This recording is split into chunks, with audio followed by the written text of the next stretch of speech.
Okay, folks, so I want to share a little bit more information here about HARP.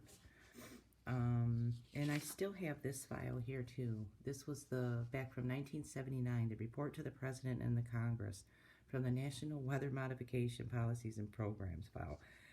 So it's a very interesting read, and I'm going to go into a little bit more of that too at some point. But for right now, I still want to share this information here from 1998. Coming from the European Parliament, okay? And there's the date on it right there.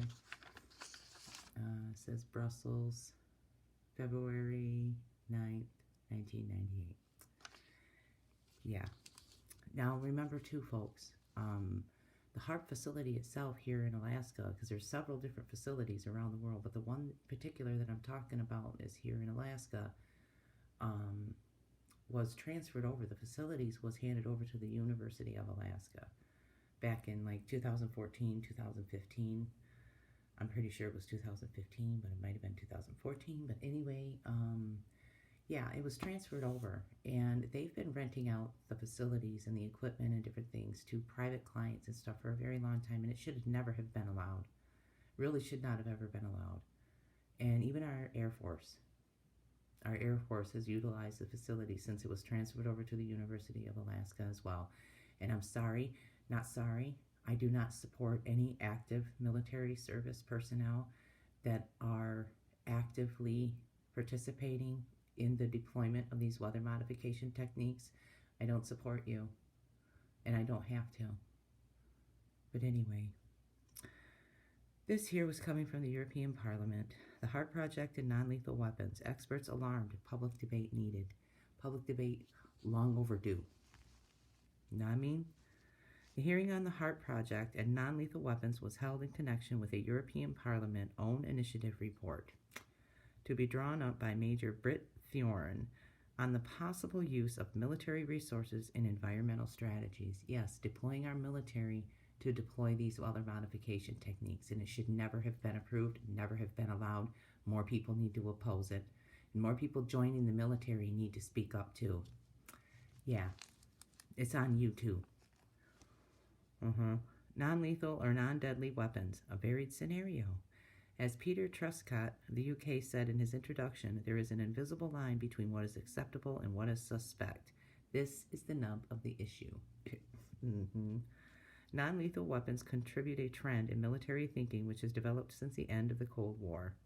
The world is dealing with a different sort of crisis, which is less easily identifiable and less easy to manage with traditional methods and weapons, hence the desire to master the violence by means other than the same violence. Non-lethal weapons are compared by some authors to straitjackets and defined as any action capable of modifying the behavior of the adversary while avoiding his annihilation. This appears to be a significant element of crisis prevention, but can be and is also used in civilian situations, e.g., crowd control. I'm hoping that that's showing up okay on the recording device there. Pretty sure that it is, but anyway. Mr. Luc Mampay, a researcher at GRIP, G-R-I-P, the Brussels-based European Institute for Research and Information into Peace and Security, said he believed the expression non-lethal weapons was semantically contentious. He argued that the term had reassuring connotations. It was the politically correct term, and one which could delude the public into thinking that nowadays a clean war was possible and hence morally acceptable. In fact, as he himself and the Red Cross representative, Mr. Robin Copeland in Geneva, pointed out, the dividing line between deadly and non-deadly weapons was not clear. Some weapons might result in death, while others could incapacitate their victims permanently or temporarily. Mr. Copeland was quite categorical. The term non-deadly, he said, was ultimately a marketing slogan. Yeah, folks, a marketing slogan. Anyway, the problem of definition by default led all the experts to stress that there was no single type of non-lethal weapon and that a careful distinction must be made between the various types, from the simplest to the most sophisticated. These new weapons covered a broad spectrum of technologies, from optical systems with a dazzling or blinding effect, oh, you mean like a neuralizer? Through sound and electromagnetic waves, chemical, medicinal, adhesive, slippery, supercaustic, and acidic substances, biological agents, bacteria, and microorganisms, to rubber bullets and electric shock batons. Yeah. Dangers to health and the environment. Yeah. Let's see what we got there. See if I can make sure that I got this lined up here so that you can follow along if you can read the screen anyway. Dangers to health and the environment. The effects on health and the environment were also described as a variable. Oh, you don't say. Any weapon designed to disrupt an organism, as well as weapons capable of affecting an organism indirectly by chemical or biological means, or optical, acoustical, or neurological stimuli, could become fatal under certain conditions. Yes, because everyone is different, right? Adhesive foam, it was said, could also have extremely dangerous side effects. You think so? You think so? Only if a precisely calculated dose were perfectly delivered could it be guaranteed that sensory or xenobiotic stimuli would not have irreversible or indeed fatal effects. In practice, this perfect control over the degree of disruption was the first thing likely to go by the board under extreme conditions, where the desire for a swift and decisive solution would rapidly override considerations of ethics or toxicology. Yeah. The risk of abuse in democratic societies. Yeah. Okay, yeah, I got it down at the bottom of the page there. You can read along if you want. However, it was argued health and environmental issues were not the only concern raised by the use of non-lethal weapons. Mr. Copeland expressed concern about an overlap of civil, police, and military applications. He was also afraid that these weapons might be used not to replace conventional weapons, but in addition to them, which we are seeing, right?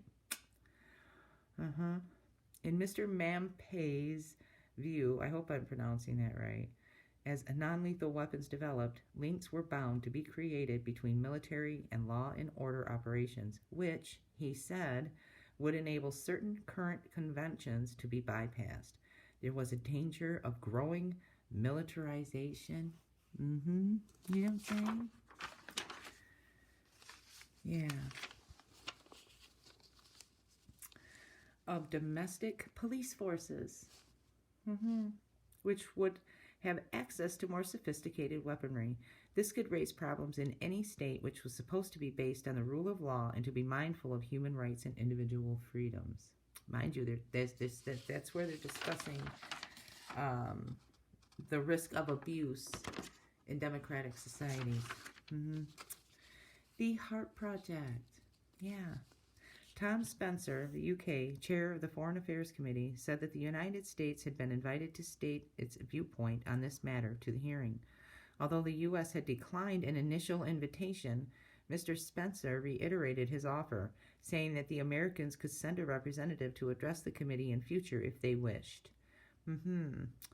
Mr. Rosalie Bertel from Toronto, Canada, is one of the best informed experts about HAARP, the High Frequency Active Auroral Research Program, a program which has been developed by the U.S. military. But it was handed over. Okay, mind you, this was an article that was written back in 1998. Okay, so in this article, they cite that it was developed, in fact, by the U.S. military, but in 2015, I'm pretty certain it was 2015, it was handed over to the University of Alaska. And the military still uses it, though. They still rent the space and the equipment. She described the background to HAARP. The ionosphere. See, yeah, I said Mr. I'm sorry. It's Miss Rosalie Bertel. My bad. I don't mean to, mess up someone's pronouns. Anyway, I'm getting sidetracked. Miss Rosalie Bertel from Toronto, Canada is one of the best informed experts about HAARP, the High Frequency Active Auroral Research Program, a program which has been developed by the U.S. military. Okay, we're back on track. She described the background to HAARP. The ionosphere is a high-altitude layer of the atmosphere with particles which are highly charged with energy. If radiation is projected into the ionosphere, huge amounts of energy can be generated and used to annihilate a given region. Directed energy, folks. The HAARP project involves the manipulation of the Earth's ionosphere, whose natural role is to moderate energy transfer from the Sun to the Earth and is used as a missile trajectory and as a reflector for radio communication. The aim of HAARP is to control and manipulate the ionosphere so as to enable the manipulator to wipe out communications at will on a global scale, or to make them resilient in the event of a nuclear war. Yeah, it also enables communications to take place with submerged submarines and can, in theory, create geomagnetic pathways to guide particle beams, which could then deposit large amounts of energy anywhere on the globe, directing that energy that they don't have any business directing. Anyway, in simpler terms, HAARP, with its power of intimidation, of delivery or denial of electrical energy on a global scale, and its control of communications, is an element of a system which could control the global village in some frightening ways. And it is. And it is. I'm going to say that right now. It is. According to Dr. Nick Begich, an expert from Alaska and author of one of the leading publications on the subject, the HAARP program would allow such concentrations of energy to be attained that an entire region of the planet could be deprived of water. Electromagnetic waves can cause earthquakes or tidal waves. Mr. Spencer pointed out that under international conventions, any actions leading to climate change were prohibited. So there you go. The dude there with his make sunsets, yeah. Any actions that lead to climate change, such as injecting all of your crap into our atmosphere, are prohibited. Yeah, Mr. Begich said that in his eyes the project was purely and simply Star Wars technology. Moreover, it was a secret project as the U.S. Congress had refused to finance Star Wars. The USA, he claimed, had allocated $91 million to the main program, to which must be added the related programs. Over the last 50 years, he said, certain levels of security had been developed which were protected from public scrutiny. State secrets were acceptable in themselves, but if they involved such major repercussions for human beings and the environment, they must be made public. In his view, the international community should be allowed to evaluate the risks of the HAARP program. Eurico de Mello said he regarded the revelations as terrifying and said that there was a need for a campaign to inform the public about it. You bet your ass there is. And there has been. It's long overdue. Winding up, Magda Alvoet Green Bee told the hearing that there was a saying, war is too important to be left to the generals. She feared we had forgotten this truth. And the book by Nick Begich that they referenced here with this little asterisk on the page is Angels Don't Play This Harp. And it's a very interesting book, very interesting read. I wish I had one of the official copies. All I have are some of the excerpts and printed out pages from it, but they've been calling out the HAARP facility for a while too, and this isn't the only document that I have showing that it's being called out. And more people need to know about it. More people need to be aware about it. More people need to stand up and oppose it. We really shouldn't have to just stand by here at ground zero and just allow them to manipulate and alter the energies that flow in the atmospheric layers above our heads. It's not their right. They've taken too much liberty in that aspect, and they have interfered too much with the energy that flows through our atmospheric layers. Enough is enough. More people need to know about this. More people need to speak up about it. And I realize that this article here is 25 years old, but again, it's just more of my recent videos where I'm trying to point out to people that this is not something new. This is not some new fandangled science that your latest climate engineers and all your little climate warriors have just thought of to help fix the planet and save us from global warming. This is something that has been ongoing for a very long time. And the whole narrative of the global warming, they're creating it. They are creating it. They are creating the day after tomorrow scenario so that everybody will believe it and everybody will fall in line and support it, so that the people in Texas will beg them to deploy their hail suppression. So the people in the middle of the country will beg them to deploy their techniques to break up those wicked tornadoes that keep coming at them.